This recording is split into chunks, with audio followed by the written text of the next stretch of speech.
Assalamualaikum warahmatullahi wabarakatuh. Sebelum langsung masuk ke materi, perkenalkan, saya Sukma Wijayanti dari Universitas Islam Malang. Kali ini kita akan membahas materi SKI yaitu tentang sejarah perkembangan Islam pada masa Khulafaur Rasyidin. Langsung masuk pada materi, Khulafaur Rasyidin ada 4, Abu Bakar As-Siddiq, Umar bin Khattab, Utsman bin Affan, dan Ali bin Abi Thalib. Untuk khalifah yang pertama yaitu Abu Bakar As-Siddiq. Nama asli Abu Bakar As-Siddiq adalah Abdullah ibnu At-Tamimi. Setelah masuk Islam, nama beliau diganti menjadi Abu Bakar dengan gelar As-Siddiq.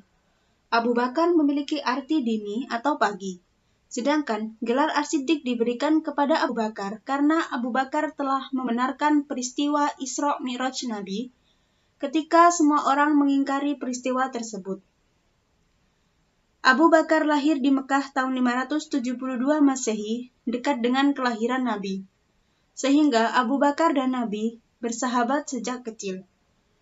Abu Bakar terkenal dengan kedermawanannya, cerdas, berwawasan luas dan sopan, serta lemah lembut dalam bertutur kata. Banyak orang yang masuk Islam karena beliau, seperti Utsman bin Affan, Abdurrahman bin Auf, Thalha bin Ubaidillah, Sa'ad bin Abi Waqqas, Zubair bin Awam, dan Ubaidillah bin Jarrah. Kemudian mereka dikenal dengan As-Sabiqun al-Awwalun. Untuk proses terpilihnya Khalifah Abu Bakar As-Siddiq berawal dari kaum Ansor yang mengadakan perundingan, di mana Sa'ad bin Ubaidah menyatakan bahwa kaum Ansor yang pantas menjadi pemimpin. Kemudian kaum Muhajirin seperti Abu Bakar, Umar bin Khattab, dan Abu Ubaidah bin Jarrah pun mendengar akan hal itu dan langsung menghampiri mereka atau menghampiri kaum Ansor.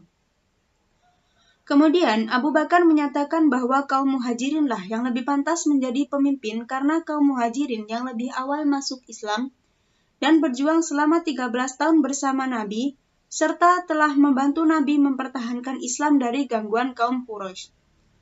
Setelah menyatakan gagasannya, Abu Bakar pun memberikan usulan untuk memilih Umar bin Khattab atau Abu Ubaidah. Namun, Umar dan Abu Ubaidah menolaknya dan justru menunjuk Abu Bakar secara cepat dan tegas. Beliau berdua kemudian mengangkat tangan Abu Bakar dan membaiatnya.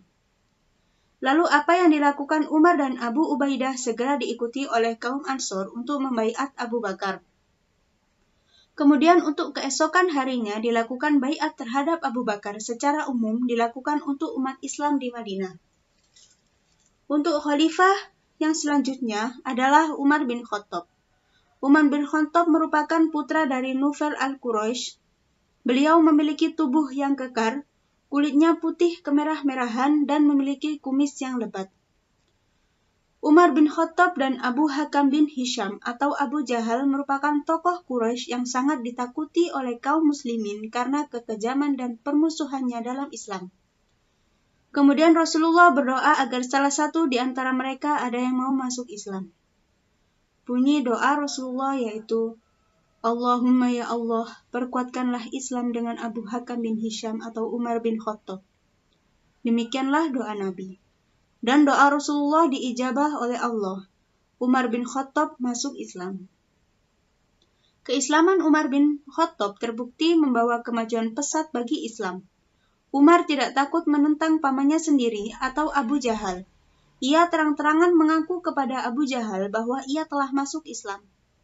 Karena ketegasannya itu, Umar bin Khattab mendapat julukan yaitu Al-Faruq, yang artinya pembela antara yang baik dan buruk.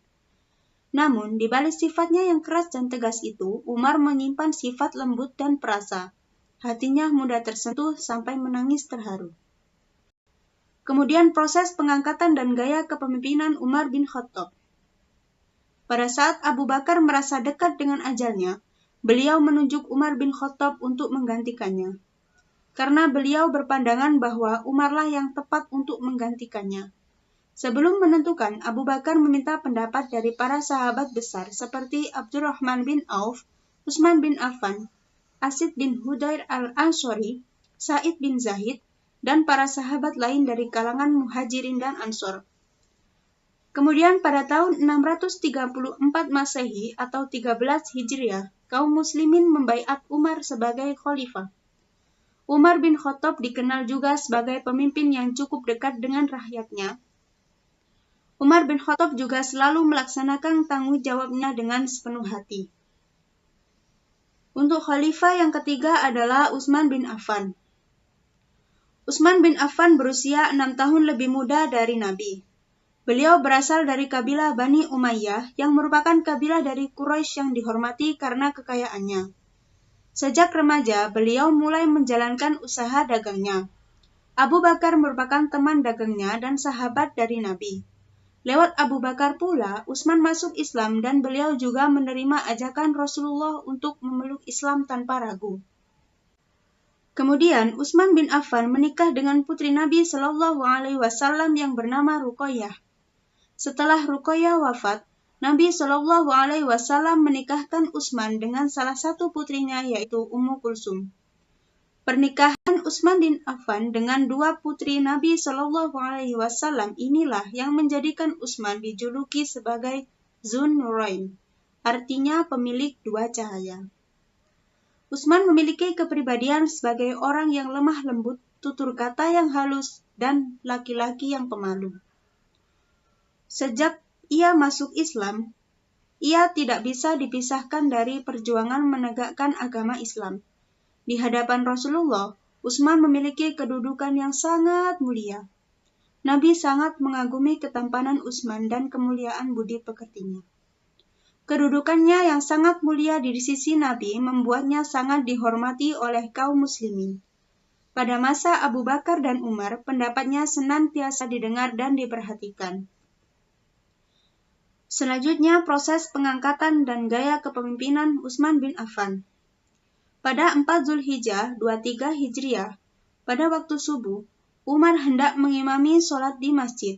Beliau ditikam oleh seorang budak dari Persia yang bernama Abu Lu'lu' al-Fairuz. Beliau sempat bertahan beberapa hari setelah penikaman itu. Dalam keadaan sakit, beliau membentuk sebuah dewan atau Dewan Syuro yang beranggotakan 6 orang, yaitu Abdurrahman bin Auf, Zubair bin Awan, Sa'ad bin Abi Waqqas, Thalha bin Ubaidillah, Ali bin Abi Thalib, dan Utsman bin Affan. Setelah sepeninggal Umar bin Khattab, Dewan Syuro melakukan sidang untuk kelanjutan pemilihan pemimpin selanjutnya.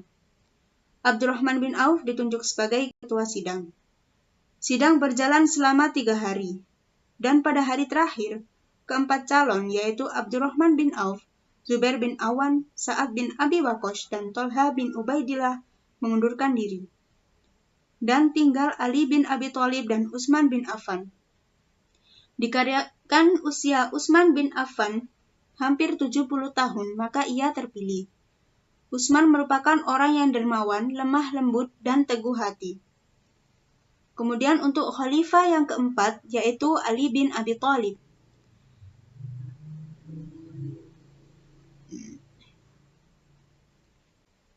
Ali bin Abi Thalib lahir pada hari Jumat tanggal 13 Rajab sekitar 600 Masehi di Mekah.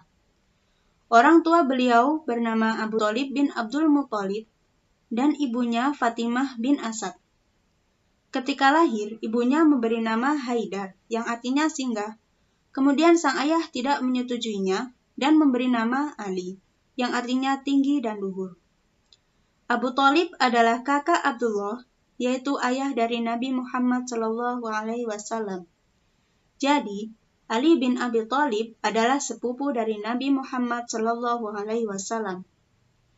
Kemudian untuk proses pengangkatan dan gaya kepemimpinan Ali bin Abi Thalib, yaitu pada saat kaum pemberontakan yang mengepung rumah Khalifah Utsman mengakibatkan Khalifah Utsman terbunuh secara keji pada 17 Juni 656 Masehi. Kemudian, Zubair bin Awan dan Thalha bin Ubaidillah ingin membaiat Ali sebagai khalifah.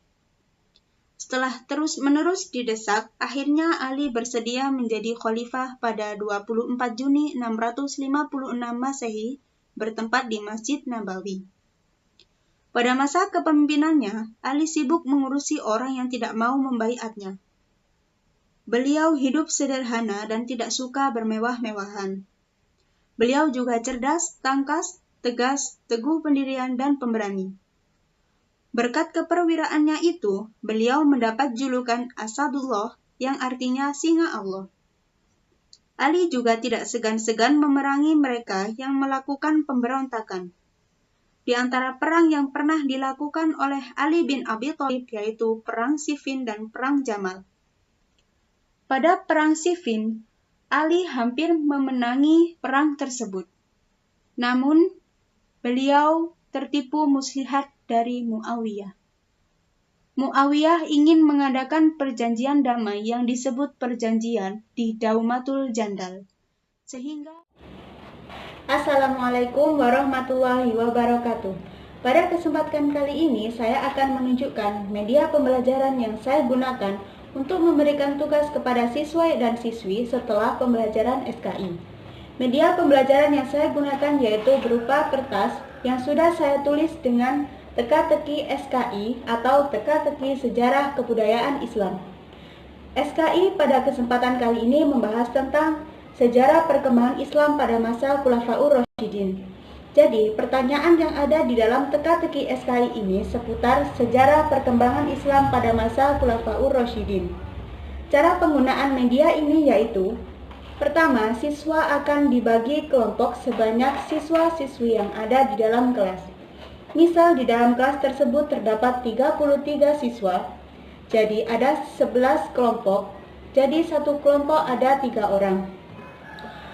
Kemudian di dalam wadah ini sudah ada angka 1 sampai 11. Kemudian setiap ketua kelompok maju ke depan untuk mengambil urutan kelompok. Jadi nanti ada kelompok 1 sampai kelompok 11. Kemudian setelah mendapat nomor urut kelompok, setiap kelompok mengerjakan teka-teki silang yang sudah saya buat ini. Tapi setiap kelompok memiliki teka-teki silang dengan perbedaan dari setiap pertanyaannya. Jadi setiap kelompok teka-teki silang pertanyaan menurun maupun mendatarnya tidak sama. Setiap kelompok pertanyaannya jadinya berbeda. Setelah selesai mengerjakan teka-teki SKI ini, setiap kelompok akan mempresentasikan di depan kelas dan menjelaskan kepada teman-teman yang lainnya. Setelah itu, mereka akan berdiskusi dengan baik dan ketika selesai pembelajaran mereka akan mengumpulkan tugas tersebut kepada saya dan saya akan menilai setiap kerja dari kelompok. Berikut itulah dari penjelasan media pembelajaran yang saya gunakan. Kurang lebihnya saya mohon maaf. Terima kasih. Wassalamualaikum warahmatullahi wabarakatuh.